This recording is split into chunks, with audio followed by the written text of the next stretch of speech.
Shalom Bapak Ibu dan Saudara-saudari yang dikasihi dan diberkati oleh Tuhan kita Yesus Kristus. Selamat pagi dan salam sejahtera bagi kita semua. Puji Tuhan, kita masih diperkenankan untuk berjumpa kembali pada pagi hari ini dalam sarapan rohani Jemaat Galang Ningyang Abian Base pada hari ini, hari Jumat tanggal 30 Juli 2021. Saya berharap Bapak Ibu semua ada dalam keadaan baik, ada dalam keadaan sehat dan penuh sukacita karena pemeliharaan dan pertolongan Tuhan kita Yesus Kristus. Sebelum kita akan melanjutkan segala aktivitas kita pada hari ini, marilah kita terlebih dahulu membaca dan merenungkan firman Tuhan yang akan mendasari seluruh kegiatan kita sepanjang hari ini. Namun sebelumnya, mari kita datang kepada Tuhan, mari kita berdoa. Segala puji, hormat, syukur dan sembah kami naikkan hanya kepadamu ya Allah, Bapa kami yang ada di surga. Karena hanya atas kasih karunia dan kemurahan Tuhan, kami boleh ada sampai saat ini. Kami bersyukur atas pemeliharaan dan perlindungan Tuhan dalam istirahat kami. Dan pagi ini kami boleh bangun untuk memasuki harimu yang baru. Teristimewa pada pagi hari yang indah ini, Tuhan memberi kesempatan kepada kami untuk belajar tentang kebenaran firman-Mu. Kami mohon urapan kuasa dan hikmat-Mu bekerja dan berotoritas atas kami semua untuk membuka hati dan pikiran kami agar kami boleh mengerti dan memelihara kebenaran firman-Mu sepanjang kehidupan kami. Bagi hamba-Mu yang akan menyampaikan firman-Mu, kiranya Tuhan menolong dan memampukan agar hamba-Mu ini dapat menyampaikan firman-Mu seturut dengan kehendak-Mu. Berkati setiap kami yang menyediakan diri untuk mendengar firman-Mu pada pagi hari ini, agar sungguh-sungguh kami diubahkan dan diperbaharui untuk menjadi anak-anak yang taat dan setia dalam melakukan kebenaran firman-Mu. Inilah doa kami ya Tuhan, yang kami mohon di dalam nama Tuhan kami Yesus Kristus, Tuhan dan Juru Selamat kami yang hidup. Amin. Bapak, Ibu, dan saudara-saudara yang dikasihi dan diberkati oleh Tuhan, firman Tuhan yang menyapa kita pada pagi hari ini tersedia di dalam 2 ayat sesuai dengan puji dan janji yang terambil dari Mazmur 2 ayat 10 dan Roma 5 ayat yang ke-5. Demikian bunyi firman Tuhan. Orang yang berharap kepada Tuhan tetap dilindungi oleh kasih-Nya. Pengharapan tidak mengecewakan karena kasih Allah telah dicurahkan di dalam hati kita oleh Roh Kudus yang telah dikaruniakan kepada kita. Bapak, Ibu, dan saudara-saudara yang dikasihi Tuhan, bagian firman Tuhan yang kita baca pada pagi hari ini berbicara tentang pengharapan yang tidak mengecewakan. Apakah Bapak Ibu pernah dikecewakan atau merasa kecewa? Kemungkinan besar jawabannya adalah pernah. Mengapa? Karena kita terlalu berharap. Trauma kekecewaan bisa membuat orang menjadi takut untuk berharap dan tidak mau lagi berharap karena takut dikecewakan. Itu benar, tetapi ketika kita takut untuk berharap, firman Tuhan datang menyapa kita dan memberi jaminan bahwa pengharapan di dalam Tuhan tidak mengecewakan. Pengharapan artinya permohonan, permintaan, keinginan agar sesuatu terjadi. Biasanya sesuatu yang diinginkan sesuai dengan kebutuhan dan keinginan dari si pemohon. Pengharapan tentunya sangat dibutuhkan ketika seseorang tergeletak tak berdaya karena berbagai permasalahan yang terjadi di dalam kehidupannya. Entah itu masalah rumah tangga atau keluarga, sakit penyakit, masalah keuangan atau ekonomi, pekerjaan atau usaha-usaha, dan juga masa depan yang tidak jelas dan lain sebagainya. Menghadapi situasi seperti ini seringkali kita menjadi kecewa karena apa yang terjadi tidak sesuai dengan apa yang kita harapkan. Firman Tuhan hari ini memberi jaminan kepastian bahwa pengharapan yang didasari dengan iman kepada Allah di dalam Tuhan Yesus Kristus tidak mengecewakan, karena kasih Allah telah dicurahkan di dalam hati kita oleh Roh Kudus yang telah dikaruniakan kepada kita. Kita sering menerima kekecewaan karena tujuan atau alamat harapan yang tidak tepat. Dalam kehidupan kita setidaknya ada 3 tujuan atau alamat sebuah pengharapan. Yang pertama, berharap kepada manusia. Seringkali kita mendapat kekecewaan karena terlalu menaruh pengharapan kepada manusia atau seseorang yang kita anggap dapat memenuhi apa yang kita inginkan atau yang kita harapkan. Mungkin karena orang itu adalah orang yang memiliki jabatan, mungkin karena orang itu orang yang kaya, mungkin juga karena orang itu adalah orang yang terpandang di masyarakat. Mungkin dalam pekerjaan atau saat kita membutuhkan bantuan, namun hal ini berujung pada kekecewaan. Karena manusia cenderung memberikan janji-janji tetapi tidak mampu memberikan bukti. Hal itu adalah harapan yang mengecewakan. Firman Tuhan di dalam Mazmur 118 ayat 8 mengatakan, lebih baik berlindung kepada Tuhan daripada berharap kepada manusia. Yang kedua, berharap pada kemampuan diri sendiri.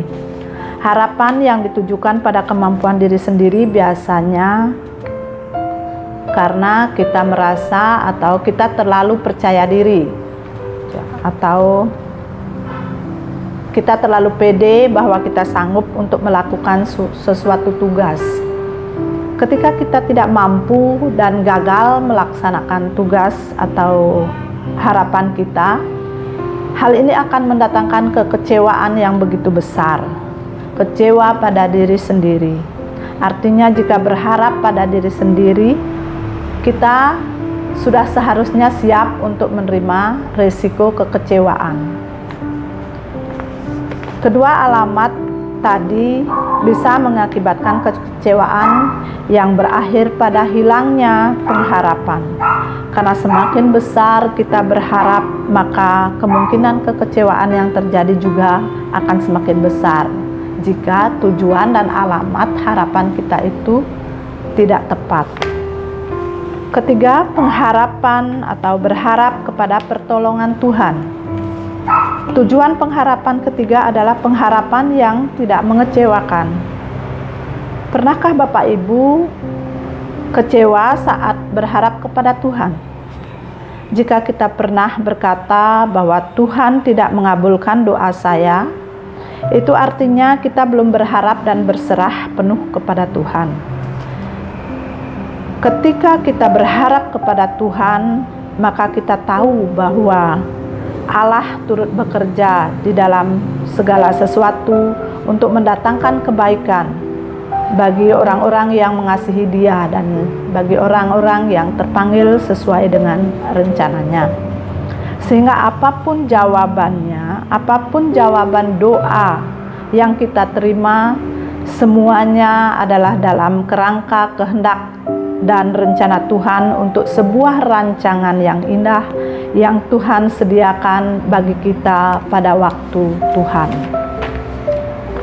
Bapak Ibu yang dikasihi dan diberkati oleh Tuhan, kita dapat memahami betapa pentingnya memiliki pengharapan kepada Tuhan di dalam menjalani kehidupan kita.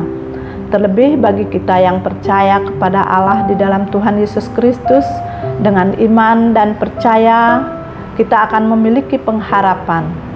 Iman menempatkan kita memiliki kepercayaan kepada Allah, sehingga kita dapat menaruh pengharapan kita hanya kepada Allah.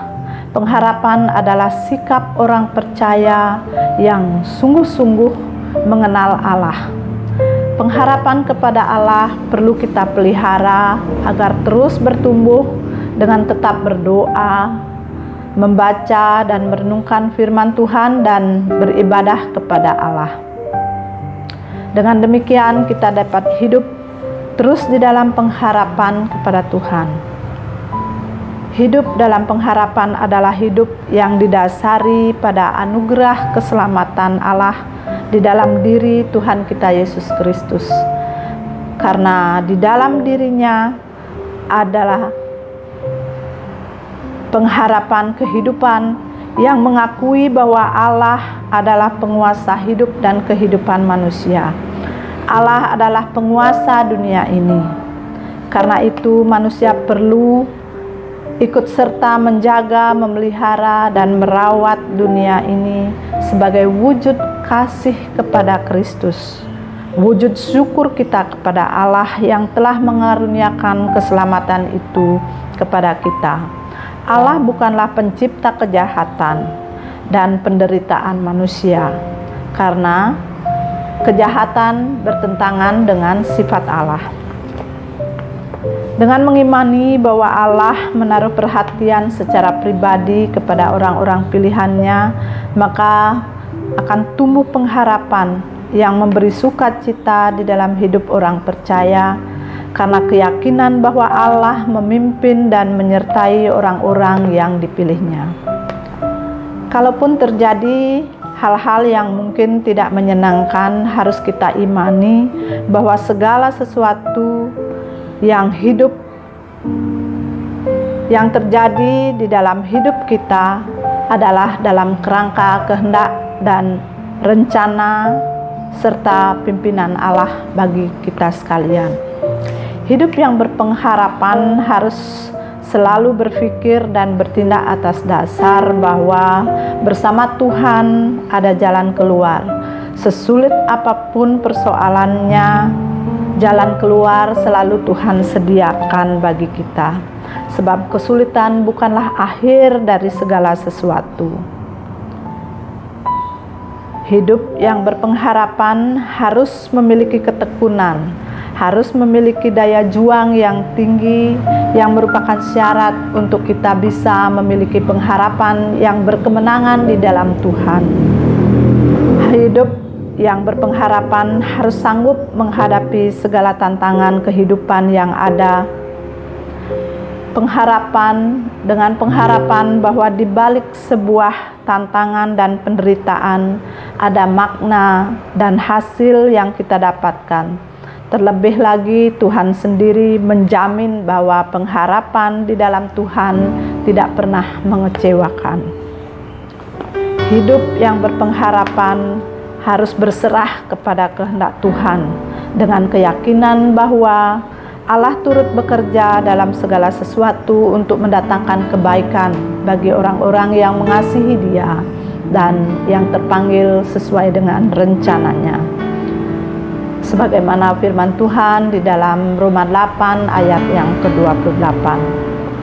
Firman Tuhan ini mengingatkan kita yang percaya dan mau mendengarnya untuk terus hidup di dalam pengharapan, sebab apapun yang kita alami sekarang, apapun pergumulan dan penderitaan yang kita alami, ingatlah bahwa Allah bekerja bersama kita sekarang. Begitu juga kita harus bekerja bersama-sama dengan Tuhan, bukan mengandalkan kekuatan kita sendiri. Terkadang ada orang yang merasa hebat sehingga berusaha untuk mencari jalan keluarnya sendiri. Tetapi ingatlah, ada saatnya Tuhan membawa kita pada suatu keadaan di mana hanya Tuhan yang sanggup menolong kita. Seperti apa yang tengah kita dan dunia alami saat ini. Begitu kompleks permasalahan yang terjadi sebagai dampak pandemi COVID-19 yang sudah terjadi dalam waktu yang begitu lama, dan bahkan tidak ada seorang pun yang tahu kapan pandemi ini akan berakhir. Sebagai anak-anak Tuhan, kita tidak boleh berputus asa dan kehilangan pengharapan. Karena dengan memiliki pengharapan dapat membuat kita bertahan melalui pencobaan-pencobaan iman, kesulitan atau tragedi kemanusiaan yang mungkin terlihat begitu luar biasa. Karena kita tahu bahwa Allah turut bekerja dalam segala sesuatu, yang berarti bahwa Tuhan bekerja dalam seluruh aspek kehidupan dan keberadaan kita. Mungkin mudah bagi kita untuk hidup di dalam pengharapan saat keadaan dan situasinya serba baik dan masih bisa kita atasi. Tetapi apapun keadaannya, bahkan dalam keadaan duka cita dan lembah kekelaman pun, kita harus tetap hidup di dalam pengharapan kepada Tuhan. Kesulitan, pergumulan, dan penderitaan yang kita alami hanyalah sebuah proses menuju kemenangan di dalam pengharapan kita. Janganlah hanya melihat prosesnya yang mungkin membuat kita sangat menderita, tetapi pandanglah kepada janji Tuhan. Jangan fokus kepada prosesnya, tetapi lihatlah masa depan yang Tuhan sediakan saat kita berhasil melewati proses pergumulan dan penderitaan di dalam kehidupan kita. Seorang pendaki gunung akan menikmati keindahan saat dia berada di puncak, bukan saat dia memanjat tebing demi tebing. Kalau kita melihat dan fokus pada proses, kita akan kelelahan dan mungkin kita akan menyerah dan putus asa. Tetapi jadikanlah keindahan di atas gunung ketika kita mau mendaki sebagai tujuan akhir kita. Selesaikan proses yang Tuhan izinkan untuk kita lewati. Jangan berhenti di tengah jalan untuk melihat keindahan dan kebaikan Tuhan yang Tuhan sediakan buat kita. Perlu kita ingat bahwa kita akan dapat melihat janji Tuhan jika kita tetap mengasihi Tuhan dan terpanggil sesuai dengan rencana Tuhan. Mengasihi Tuhan diwujudkan di dalam kehidupan, mengasihi sesama sebagai wujud kasih kita kepada Tuhan, maka pengharapan kita dijamin kepastiannya oleh Tuhan. Anugerah keselamatan dari Tuhan tetap akan menjadi bagian kita sebagai orang-orang yang terpanggil dan hidup di dalam rencananya. Kiranya Tuhan menolong dan memampukan kita untuk tetap hidup di dalam pengharapan di dalam Tuhan kita Yesus Kristus, sehingga kita mencapai puncak pengharapan di dalam kemenangan bersama Tuhan. Amin. Mari kita berdoa. Bapa kami yang ada di surga, pada pagi hari ini kembali kami menaikkan syukur atas kebenaran firman-Mu yang mengingatkan kami untuk tetap hidup di dalam pengharapan, di dalam iman kepada Tuhan kami Yesus Kristus. Sebab hanya di dalam Engkaulah kami memiliki kepastian di dalam pengharapan untuk menerima anugerah dan keselamatan kekal. Tolong dan mampukanlah kami untuk tetap hidup saling mengasihi dan memperhatikan satu sama lain sebagai wujud kasih kami kepada Tuhan, sehingga kami boleh tetap menaruh pengharapan kami kepadamu. Di dalam nama Tuhan Yesus Kristus, sumber pengharapan kami berdoa. Amin. Bapak Ibu, demikian perenungan firman Tuhan pada pagi hari ini. Selamat pagi, selamat beraktivitas. Tuhan Yesus memberkati. Shalom.